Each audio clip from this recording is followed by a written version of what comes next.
പാപം ഞാൻ എന്തിനാ ചെയ്യുന്നത്? ഒരു നുണ പറയുമ്പോൾ എനിക്കൊരു സന്തോഷമാണ്, ഒരാളെ ഞാൻ വിമർശിക്കുമ്പോൾ എനിക്ക് സന്തോഷമാണ്, ഒരു ചെടിക പാവത്തിൽ വീഴുമ്പോൾ എനിക്കൊരു സന്തോഷമാണ്, ഒരു കള്ളത്തരം കാണിക്കുമ്പോൾ എനിക്കൊരു സന്തോഷമാണ്. എല്ലാ സന്തോഷങ്ങളും എന്നെ ദൈവത്തിലേക്ക് അടുപ്പിക്കുന്നതല്ല.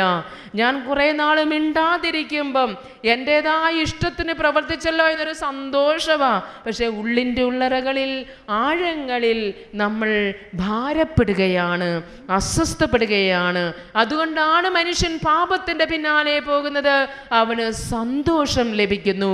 സന്തോഷം തരുന്നതെല്ലാം ദൈവത്തിലേക്ക് നമ്മളെ അടുപ്പിക്കണമെന്നില്ല എന്ന് പ്രിയപ്പെട്ട സഹോദരങ്ങളെ ഓർത്തുകൊള്ളൂ.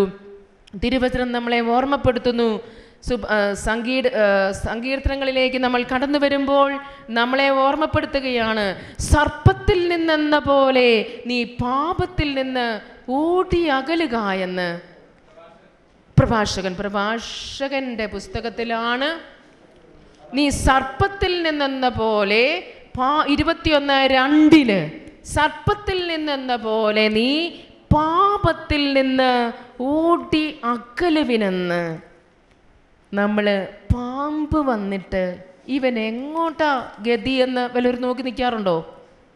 ഇനി വടക്കോട്ടാണോ തെക്കോട്ടാണോ പടിഞ്ഞാറോട്ടാണോ ഇവൻ പോകുന്നത്? നമ്മൾ കാലിന് വേദനയാണെങ്കിലും മുട്ടിന് വേദനയാണെങ്കിലും നടുവിന് വേദനയാണെങ്കിലും പാമ്പിനെ കാണുമ്പോൾ ആരോഗ്യത്തെക്കുറിച്ച് ഓർക്കുവോ അതോ വിട്ടുപോകുവോ? ഇല്ല. പ്രഭാഷകന്റെ പുസ്തകം 21:2 പറയുന്നു, സർപ്പത്തിൽ നിന്നെന്ന പോലെ നിങ്ങൾ പാപത്തിൽ നിന്ന് ഓടിയകലുവിൻ. ദൈവിക മനുഷ്യരാകുവാൻ ആഗ്രഹിക്കുന്ന, ദൈവത്തിൻ്റെ കരങ്ങളിലെ ഉപകരണങ്ങളാകാൻ ആഗ്രഹിക്കുന്ന നമുക്ക് പാപവുമായി യാതൊരു ബന്ധവും ഇല്ല, ഒരു കോംപ്രമൈസും ഇല്ല. അവിടെ ഇരിക്കട്ടെ എന്ന് നമുക്ക് വയ്ക്കാൻ പറ്റില്ല. എന്താണ് അതിൻ്റെ ആത്മീയ കരുത്ത് നഷ്ടപ്പെടുത്തും എന്നുള്ള കാര്യത്തിൽ യാതൊരു സംശയവും ഇല്ല. ഞാൻ ചിലപ്പോഴൊക്കെ ഓർക്കും, ഞാനൊരു വലിയ കമ്മ്യൂണിറ്റിയിലെ അംഗമാണ്, ഒരു മദറായിട്ടൊക്കെ അവിടെ ആയിരിക്കുമ്പോൾ ഇത്രയും കാലം വചനമൊക്കെ പറഞ്ഞ് നടന്ന് എന്നെ പിടിച്ചവിടെ ആക്കിയിരിക്കുക. അപ്പോൾ എല്ലാവരും ഒന്നും നമ്മുടെ ഇഷ്ടത്തിലൊന്നും ഒക്കെ പ്രവർത്തിക്കാതെ വരുമ്പം മനസ്സിൽ വിഷമമൊക്കെ തോന്നും. എന്നാലും ദൈവകൃപ നഷ്ടപ്പെടുമല്ലോ എന്നോർത്ത് ക്ഷമിക്കുവാനായിട്ടൊക്കെ ശ്രമിച്ചാലും പുറമേയൊക്കെ ചിരിച്ച് കാണിച്ചാലും ഉള്ളിൻ്റെ ഉള്ളറകളിൽ ചിലപ്പോൾ അത്ര വലിയ ഇൻറ്റിമസി ഒന്നും ഉണ്ടാവില്ല. അപ്പോൾ ഞാൻ ഓടും കുമ്പസാരക്കൂട്ടിലേക്ക്. എനിക്ക് എൻ്റെ അംഗങ്ങളെ ഒന്നും ആത്മാർത്ഥമായി സ്നേഹിക്കാൻ പറ്റുന്നില്ല, ഞാൻ എൻ്റെ തെറ്റിനെ ഓർത്ത് അനുതപിക്കുന്നു എന്ന്. ഇത് പറഞ്ഞു സംസാരിക്കേണ്ട പാവമാണോ? ഞാനിത് പറയണം. ഞാൻ നടക്കുന്നത് എൻ്റെ ഹൃദയത്തിൽ എൻ്റെ സഹോദരങ്ങളോട് സ്നേഹമില്ലാതെ അവരാരും അറിയുന്നില്ല. അവർക്ക് വേണ്ടതെല്ലാം ചെയ്തു കൊടുക്കുന്നു, അവരുടെ ആവശ്യങ്ങളൊക്കെ ചെയ്തു കൊടുക്കുന്നു, അവരുടെ പുറമേ ഞാൻ ചിരിച്ചു കാണിക്കുന്നു, അവരൊരു തരത്തിൽ ഞാൻ വേദനിപ്പിക്കുന്നു. പക്ഷെ എൻ്റെ ഹൃദയം എവിടെയാണ്? പാപത്തിലാണ്. അതാരറിയുന്നു? സൂര്യനേക്കാൾ 10,000 മടങ്ങ് ശോഭയുള്ള എൻ്റെ ദൈവത്തിൻ്റെ നയനങ്ങൾ എന്നെ കാണുന്നുണ്ട്. നീ വിശുദ്ധ കുർബാന സ്വീകരിക്കാൻ പോകുന്നതും നീ വചനം പ്രസംഗിക്കാൻ പോകുന്നതും നിന്റെ കൂടെയുള്ള സഹോദരിമാരോട് ആത്മാർത്ഥമായ സ്നേഹമില്ലാതെയാണ്. ചെയ്യാൻ പാടില്ല. അത് ഒന്ന് പരിശോധിക്കും നമ്മുടെ ജീവിതം എങ്ങനെയാണെന്ന്. നമ്മുടെ കൂടെയുള്ള 2-3 പേരൊക്കെ അല്ലേ വീട്ടിലുള്ളൂ, ഗ്രൂപ്പിലുള്ളൂ. എൻ്റെ ആത്മീയ ബന്ധം അവരോട് എങ്ങനെയാ എൻ്റെ ആത്മീയ ബന്ധം? ഞാൻ അവരെ ആത്മാർത്ഥമായി, അതാണ് ഏറ്റവും ഉത്തമമായ കാര്യം നിങ്ങൾക്ക് ഞാൻ വെളിപ്പെടുത്തി തരാം. പൗലോസ്ലീഹ പറയുന്നു, സ്നേഹത്തിൻ്റെ അളവനുസരിച്ചേ എനിക്ക് വരങ്ങൾ ഉപയോഗിക്കുവാനായിട്ട് പറ്റൂ. നിനക്ക് വരങ്ങൾ ഉപയോഗിക്കുവാനുള്ള യോഗ്യത നിന്നിൽ നിറഞ്ഞു നിൽക്കുന്ന സ്നേഹത്തിൻ്റെ അളവാ. പ്രാർത്ഥനാ ഗ്രൂപ്പുകളോടുള്ള സ്നേഹമല്ല, ദൂരെ നിൽക്കുന്ന മാർപ്പാപ്പായോടുള്ള സ്നേഹമല്ല, അമേരിക്കൻ പ്രസിഡന്റിനോടുള്ള സ്നേഹമല്ല, മൻമോഹൻ സിംഗിനോടുള്ള സ്നേഹമല്ല. അവരെയൊക്കെ സ്നേഹിക്കാൻ എനിക്ക് പറ്റും.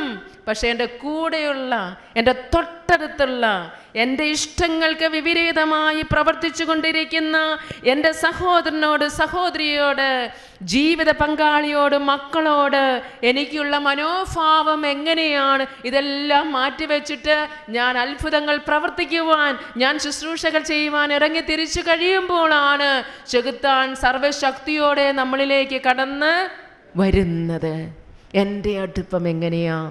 സ്നേഹത്തിൻ്റെ വ്യവസ്ഥയിൽ നമ്മൾ കാണുന്നുണ്ട്, പൗലോസ്ലീഹ സ്ഥാപിച്ച സഭകളിൽ ഏറ്റവും കൂടുതൽ വരദാനങ്ങൾ നിറഞ്ഞു നിന്നത് കൊറിന്തോസ് സഭയിലാണ്. മറ്റ് സഭയിൽ അധികം വരദാനങ്ങൾ ഇല്ലായിരുന്നു. പക്ഷേ കൊറിന്തോസ് സഭയായിരുന്നു ഏറ്റവും പ്രശ്നം പിടിച്ച സഭ. ഈ സഭയിൽ സ്നേഹക്കുറവ് കണ്ടു. വരങ്ങൾ കിട്ടിയവർക്ക് അഹങ്കാരം, കിട്ടാത്തവർക്ക് അസൂയ, സ്നേഹത്തിൻ്റെ അരൂപി നഷ്ടപ്പെട്ടു. പൗലോസ്ലീഹ അതുകൊണ്ട് 12-ന്റെയും 14-ന്റെയും നടുക്ക് 13 വെച്ചു. സ്നേഹം നിനക്കുണ്ടെങ്കിലും സ്നേഹമില്ലെങ്കിൽ നിനക്ക് ഒന്നും ഇല്ല. നീ ഇങ്ങനെ മുഴങ്ങുന്ന ചേമ്പല, കൈത്താളം, അത് ഒരു കാര്യവും ഇല്ല. സ്നേഹമാണ് ഒരു ക്രിസ്ത്യാനിയുടെ മുഖമുദ്ര. എത്ര പേരോട് എനിക്ക് വെറുപ്പുണ്ട്. എണ്ണവും വണ്ണവുമെല്ലാം ദിവ്യമായ കുമ്പസാരവേദിയിൽ ഒന്ന് തുറന്നു പറഞ്ഞേ. എത്ര നാളോ ആയി ഞാൻ നന്നായി ഒന്ന് കുമ്പസാരിച്ചിട്ട്. കരിസ്മാറ്റിക്കുകാർക്ക്, ഞാൻ ഉൾപ്പെടെ, നമുക്ക് പലപ്പോഴും എല്ലാം ഒരു ആനുകൂല്യം പോലെയാ. അങ്ങനെ ഒന്നും വേണ്ട. ചെയ്തതുപോലെ പറയുവാനായിട്ടുള്ള ഒരു നല്ല മനസ്സ് നമുക്ക് വേണം. നമ്മൾ പലപ്പോഴും ഉഴപ്പി നടന്ന് ഈ ദിവ്യമായ അരൂപിയെ നമ്മളിന്ന് തകർത്തുകൊണ്ടിരിക്കുക, അടിച്ചമർത്തിക്കൊണ്ടിരിക്കുകയാ. അരൂപിയെ ഞാൻ ഇപ്പോഴും ഒന്ന് റിലീസ് ചെയ്യുന്നില്ല. ഞാൻ ഇന്ന് റിലീസ് ചെയ്താലും പുറത്തേക്ക് ഇറങ്ങുമ്പോൾ വീണ്ടും അത് അമർത്തി വയ്ക്കുന്ന രീതിയിലുള്ള പാപ സാഹചര്യങ്ങളോ പാപചിന്തകളോ എന്നിൽ കടന്നു വന്നിരിക്കും. ഞാൻ ഒരു സിനിമാ നടിയുടെ വേഷം ധരിക്കുമ്പോൾ ആ സിനിമാ നടി ധരിച്ചിരിക്കുന്ന കമ്മൽ, ഇത്രയും നീളത്തിലുള്ളൊരു കമ്മലാണ് ഞാൻ ഇട്ടിരിക്കുന്നത്. അല്ലെങ്കിൽ വേറെ ഏതെങ്കിലും ഒരു വേഷം, അല്ലെങ്കിൽ പ്രത്യേകമായൊരു സ്റ്റൈല് ഞാൻ എടുക്കുമ്പോൾ, ആ സ്റ്റൈലിൽ ഞാൻ നടക്കുമ്പോഴെല്ലാം എൻ്റെ ചിന്ത എന്താണ്? നിങ്ങളുടെ കാര്യമൊന്നുമില്ല ഞാൻ പറയുന്നത്, കോഴിക്കോടുകാരുടെ കാര്യം, തൃശ്ശൂരുകാരുടെ കാര്യമാണ് പറയുന്നത്. നിങ്ങളിങ്ങനെ അങ്ങനെയൊന്നും ഇടിയാലെന്ന് എനിക്ക് നല്ലതായിട്ട് അറിയാം. നിങ്ങൾ ആരും ഇട്ടിട്ടുമില്ല. നമ്മൾ അങ്ങനെ ഞാനൊരു കമ്മലണിഞ്ഞിരിക്കുന്നത്, അല്ലെങ്കിൽ ഞാൻ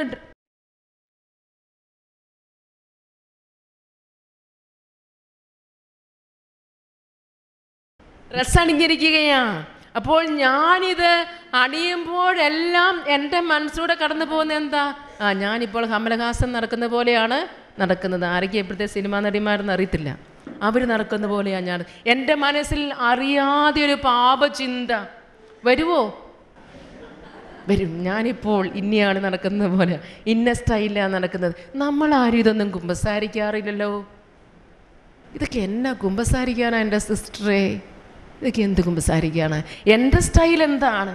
എൻ്റെ നടപ്പും എടുപ്പും രീതികളുമെല്ലാം എങ്ങനെയാണ്? നമ്മുടെ കുമ്പസാരങ്ങളൊക്കെ ഒന്നൊന്ന് തുറന്നൊരു പുസ്തകം പോലെ ഈശോയുടെ മുൻപിലേക്കൊന്ന് ജീവിതം സമർപ്പിക്കുവാൻ സാധിക്കട്ടെ. ഞാനൊരു പ്രാവശ്യം ഒരു പ്ലെയിനിൽ യാത്ര ചെയ്യുകയാണ്. പ്ലെയിൻ ആടി ഉലഞ്ഞ്, മംഗലാപുരത്തെ സംഭവത്തിന് മുൻപാണ്. മംഗലാപുരത്തെ സംഭവം കഴിഞ്ഞിട്ടാണെങ്കിൽ ഞാൻ ആ പ്ലെയിനിൽ തന്നെ മരിച്ചു പോയേനെ, അത്രയും പേടിച്ചു പോയേനെ. അപ്പോൾ അങ്ങനെയൊന്നും താഴെ പോകുന്നതെന്ന് ചിന്തിക്കാൻ പറ്റില്ല. എന്തായാലും ആടി ഉലഞ്ഞ ഒരു പ്ലെയിനിലെ യാത്രയിൽ എൻ്റെ വിശ്വാസം പൂർണ്ണമായും നഷ്ടപ്പെട്ടു എന്ന് പറഞ്ഞാൽ എല്ലാവരും ഉറക്ക കാറുന്നുണ്ട്, ആടി ഉലയുക.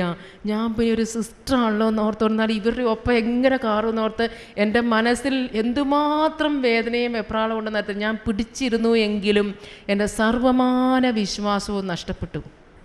പക്ഷെ പ്ലെയിൻ താഴെ ഇറങ്ങിയപ്പോൾ ഭയങ്കരമായ മാനസിക വേദന.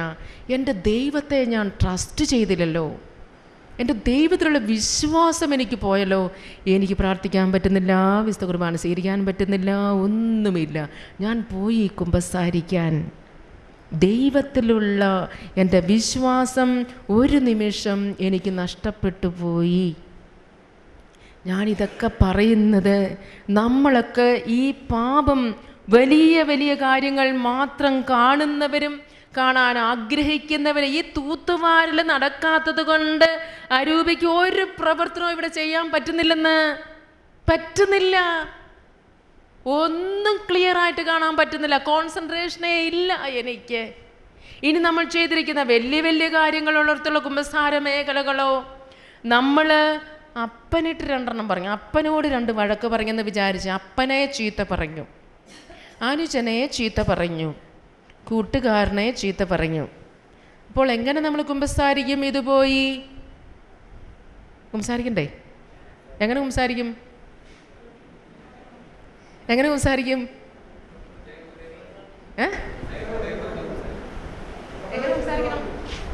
എങ്ങനെ കുമ്പസാരിക്കണ്ടേ? ചീത്ത പറഞ്ഞു എന്ന് പറഞ്ഞ് നമ്മൾ കുമ്പസാരിക്കും. അങ്ങനെയാണല്ലോ സ്വാഭാവികമായിട്ടും അങ്ങനെയല്ലേ? ഞാൻ ചീത്ത പറഞ്ഞു, അച്ഛൻ ഇതൊട്ട് ചോദിക്കാനൊട്ട് നേരവും ഇല്ല. അച്ഛൻ വിചാരിക്കും രക്ഷപ്പെട്ടു, ഇത്രയല്ലേ പറഞ്ഞുള്ളൂ. പക്ഷെ എൻ്റെ മനസ്സിൽ നിന്ന് പാവം പോവുമോ? എന്താ? ഞാൻ എന്നാലും എൻ്റെ അപ്പനെ പറഞ്ഞല്ലോ അപ്പനോട് പറയണ്ടായിരുന്നു, നിങ്ങൾ ക്ഷമിച്ചു നിന്നേക്കാൻ. പാവം പോയില്ല മനസ്സിൽ നിന്ന്.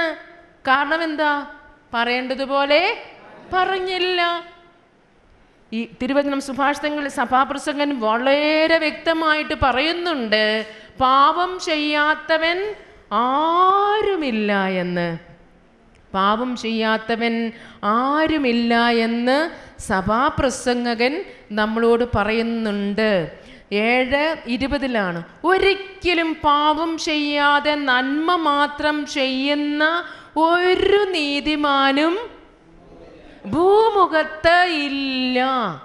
തിരുവചനം പറയുകയാണ്, ഒരിക്കലും പാപം ചെയ്യാതെ നന്മ മാത്രം ചെയ്യുന്ന ഒരു നീതിമാനും ഭൂമുഖത്ത് ഇല്ല എന്ന് പറഞ്ഞാൽ നമ്മളെല്ലാവരും പാപികളാണ്. പക്ഷേ നമുക്ക് ഈ പാപങ്ങൾ വേണ്ടവണ്ണം ഒന്ന് ഏറ്റുപറയുവാനായിട്ടുള്ള അറിവോ എളിമയോ നമുക്കില്ലാത്തതിനാൽ കുമ്പസാരം നമുക്ക് മഹാബോറിങ്ങായി കഴിവതും പോകാതിരിക്കുകയാ. നിങ്ങൾ ആത്മാർത്ഥമായി കുമ്പസാരിക്കുന്നുണ്ടോ എന്നറിയുവാനായിട്ടുള്ള ബെസ്റ്റ് മെത്തേഡ്, അല്ലെങ്കിൽ നമ്മളെ തന്നെ ടെസ്റ്റ് ചെയ്യാനായിട്ടുള്ള നമുക്ക് സാധിക്കുന്നത് അടുക്കലടുക്കൽ പോകുവാനുള്ള ആ ഒരു ആഗ്രഹം എൻ്റെ ഉള്ളിൽ ഉണ്ടോ എന്നാണ്. അല്ലെങ്കിൽ 1 മാസമായല്ലോ പോയില്ലെങ്കിൽ ഇനി എന്തായിരിക്കും? അതുകൊണ്ടാണ് നമുക്ക് നൽകിയിരിക്കുന്ന ഈ പാവനമായ കുമ്പസാരം മാത്രം മതി ഈ ലോകത്തിൽ നല്ലൊരു കരിസ്മാറ്റിക്കായി ജീവിക്കുവാൻ. ഈ കൂദാശ മതി. കൗൺസിലിംഗ് ഒക്കെ നമ്മൾ എന്തോരോടും ഒന്ന് പ്രാർത്ഥിച്ചേ, ഒന്ന് പറഞ്ഞേ, ഒന്ന് ഷെയർ ചെയ്യാനായിട്ട് നമ്മൾ നല്ല ഒരു കുമ്പസാരം നടത്തിക്കൂ. ഒരു കൗൺസിലിങ്ങും വേണ്ട എന്ന് വിശ്വസിക്കുന്നവരാണ്. വേണ്ട എന്ന് പറയാൻ പറ്റില്ല, എങ്കിലും ഒരുമാതിരിയൊക്കെ ധ്യാനാനുഭവത്തിലേക്ക് വന്ന എല്ലാവർക്കാണ് ഇത് പാവനമായ കുമ്പസാര വേദിയിൽ കൃപാദാനങ്ങൾ നമ്മളിലേക്ക് സമൃദ്ധമായി ഒഴുകുകയാണ്. പക്ഷേ നമ്മൾ അതിനെ വേണ്ടവണ്ണം സ്വീകരിക്കാത്തത് കൊണ്ട് അതിൻ്റെ ഫലം നമ്മുടെ ജീവിതത്തിൽ ഇല്ല. ഒരിക്കലും ഒരു മനുഷ്യൻ വന്ന് പറഞ്ഞു, എൻ്റെ സിസ്റ്ററെ, ഞാൻ അപ്പൻ്റെ കഴുത്തിൽ പിടിക്കുവാനായിട്ടങ്ങ് ചെന്നു. ആ ഓർമ്മ അങ്ങനെ തന്നെ പറഞ്ഞാലേ പോകത്തുള്ളൂ. അത് കുമ്പസാരവേദിയിലിരിക്കുന്ന അച്ഛൻ നമ്മളെ വിശുദ്ധനാക്കാനിരിക്കുന്നു ഒന്നുമല്ല, പാപം മോചിക്കാനിരിക്കുന്നവനാ. അതിർത്തി കല്ലുകൾ മാറ്റിവെക്കുക, സ്ഥലം നമ്മൾ വാങ്ങിക്കുക, കൊടുക്കേണ്ടത് കൊടുക്കാതിരിക്കുക, അപ്പനെയും അമ്മയും ബഹുമാനിക്കാതിരിക്കുക, സഹോദരങ്ങളോട് ആദരവ് കാണിക്കാതിരിക്കുക, മക്കൾക്ക് സംലഭ്യനാകാതിരിക്കുക, അവരെ കഠിനമായി ശിക്ഷിക്കുക, ഭാര്യ ഭർത്തൃ ജീവിതം സന്തോഷകരമായി ജീവിക്കാതിരിക്കുക, ഭാര്യയെ റെസ്പെക്റ്റ് ചെയ്യാതിരിക്കുക, അടിപിടി കൂടുക, മദ്യപിക്കുക, മദ്യപാനം നടത്തുക, പുകവലി ചെയ്യുക, ഇതെല്ലാം എന്താണ്? ചീട്ട് കളിക്കുക. ഇതെല്ലാം ഞാൻ പുകവലിച്ച് അങ്ങോട്ട് പോകുമ്പോഴേ ഈ ക്രിസ്ത്യാനിയായ ഞാൻ കഴുത്തെ കൊന്തയങ്കടി ഇട്ടിട്ട് പുകവലിച്ചുകൊണ്ട് പോകുമ്പം ഇതെന്നാ ഒരു വലിയ എതിർ സാക്ഷ്യമാ, സ്കാൻഡിലല്ലേ ഇത്? മറ്റുള്ളവർക്കൊരു ഒതപ്പല്ലേ ഇത്? കുർബാനയും കഴിഞ്ഞ് പോകുമ്പം വീടി വലിച്ചോണ്ട് പോകുകയാ.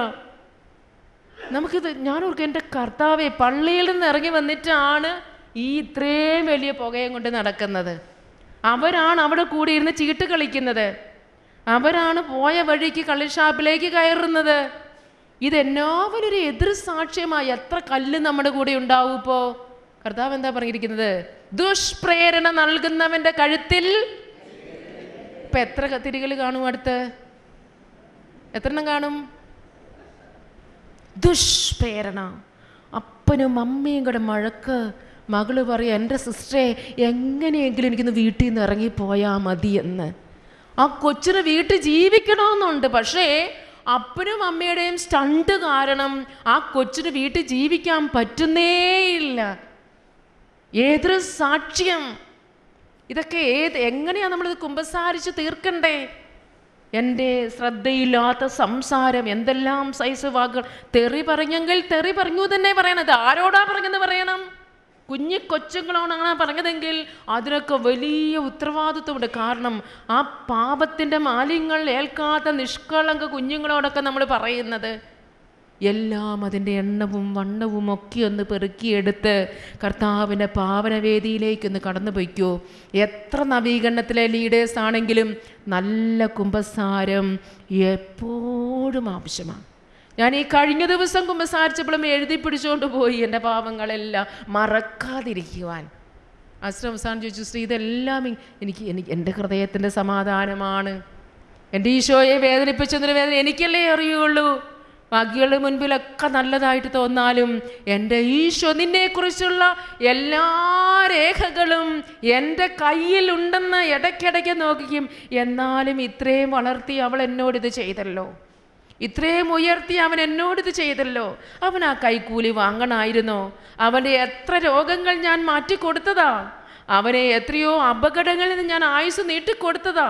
എന്നിട്ട് അവൻ ആ അയൽവാസിക്കൊരു ഉപകാരം ചെയ്തില്ലല്ലോ. ഒരു സഹായത്തിനൊരു പാവപ്പെട്ടവൻ വന്നപ്പോൾ കൊടുത്തില്ലല്ലോ. കർത്താവിത് നോക്കില്ലേ? കർത്താവിത് നോക്കും. എല്ലാ രേഖകളും അവിടുത്തെ കരങ്ങളിൽ ഇരിക്കുന്നു എന്ന് പറഞ്ഞു കഴിയുമ്പോൾ അവിടുന്ന് രേഖകളെല്ലാം എഴുതി നമ്മളെ ശിക്ഷിക്കുവാനല്ല, എൻ്റെ മകൻ ഇങ്ങോട്ട് വന്നായിരുന്നെങ്കിൽ ഇതങ്ങ് അഴിച്ചങ്ങ് വിട്ടേക്കാന്നാണ് ഓർത്തിരിക്കുന്നത്. ഫ്രീ ആക്കാൻ വേണ്ടി കാത്തിരിക്കുന്ന സ്നേഹസമ്പന്നനായ പിതാവാണ് അവിടുന്ന്. റോമാക്കാർക്ക് എഴുതിയ ലേഖനം 1:21 നമ്മൾ കാണുന്നു, ദൈവത്തിന് കൊടുക്കേണ്ട ആദരവും സ്നേഹവും ഒക്കെ നമ്മൾ കൊടുക്കാതിരുന്നതിനാൽ അനുചിത പ്രവൃത്തികൾക്കും അധമവികാരങ്ങൾക്കും ദൈവം അവരെ വിട്ടുകൊടുത്തു എന്ന്.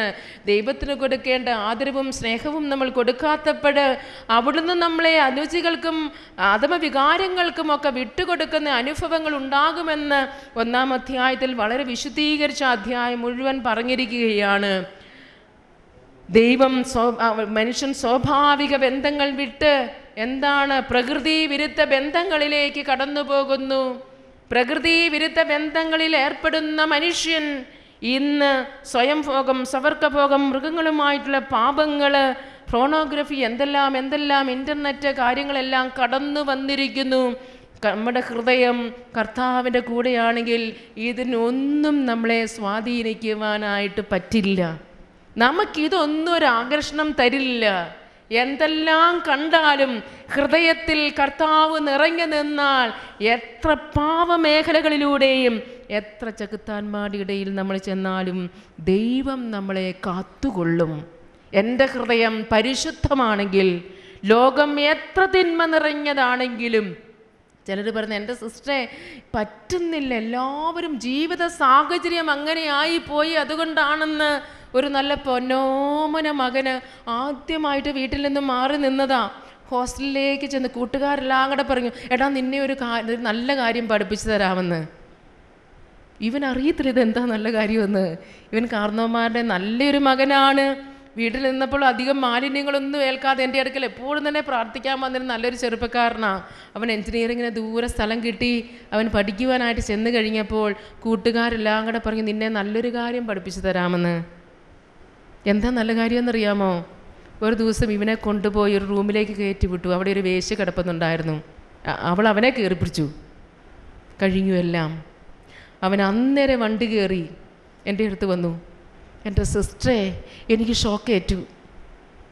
കൊച്ചിന് സഹിക്കാൻ പറ്റുന്നില്ല. അവൻ ഇങ്ങനത്തെ ഒന്നും കണ്ടിട്ടും കേട്ടൊരു സ്ത്രീ എങ്ങനെയാന്ന് പോലും അവൻ ആദ്യമേ കാണുന്നതാ.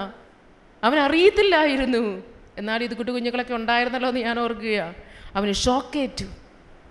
എൻ്റെ സിസ്റ്ററെ, ഇനി എങ്ങനെ ഇത് കഴുകുമെന്ന് അവൻ ചോദിക്കുന്നത്. ഈ പാപചിന്തകൾ ഇനി എന്നിൽ നിന്ന് എങ്ങനെ കഴുകും? അതായിരുന്നു അവൻ്റെ ചോദ്യം. ഞാൻ പറയും, മോനെ, കർത്താവിൻ്റെ തിരുരക്തത്തിന് കഴുകാൻ പറ്റാത്ത ഒരു പാപവും നിനക്ക് ഏറ്റിട്ടില്ല. ഞാൻ ഓർക്കും, അവന് വേണമെങ്കിൽ അതിനകത്ത് മുഴുകാമായിരുന്നു. അവൻ്റെ ഫ്രണ്ട്സെല്ലാം ആ വക പ്രവർത്തികൾക്ക് പോകുമ്പോൾ അവൻ നല്ല വീട്ടിൽ വളർന്നു വന്ന കൊച്ചായതുകൊണ്ട് അവൻ അന്നേരം രക്ഷപ്പെട്ട് തിരിച്ചു പോരുകയായിരുന്നു. പ്രിയ സഹോദരങ്ങളെ, പാപത്തിൻ്റെ വലിയ ഒരു ലോകത്തിലാണ് നമ്മൾ ജീവിക്കുന്നത്. എങ്കിലും ദൈവത്തിൻ്റെ വരപ്രസാദം നമ്മുടെ കൂടെ ഉണ്ട്. പക്ഷേ നമ്മൾ വളരെ കെയർഫുള്ളായിരിക്കണം. കർത്താവിൻ്റെ ദിനം ആചരിക്കാതിരിക്കരുത്. അവിടുത്തേക്ക് കൊടുക്കേണ്ട സ്ഥാനം കൊടുക്കണം. ദിവ്യകാരുണ്യം സ്വീകരിക്കണം. ഞായറാഴ്ചകളിൽ ഒരിക്കലും ഈ കാര്യങ്ങളൊക്കെ ആദ്യ ധ്യാനങ്ങൾ തുടങ്ങിയേ നമ്മൾ കേട്ടിട്ടുള്ള കാര്യങ്ങളാണ്. നമ്മൾ കർത്താവിൻ്റെ കൽപ്പനകൾ പാലിച്ചാൽ അവിടുന്ന് നമ്മളെ കാത്തുകൊള്ളും. നിയമം നിങ്ങൾ പാലിച്ചാൽ നിയമം നിങ്ങളെ കാത്തുകൊള്ളും.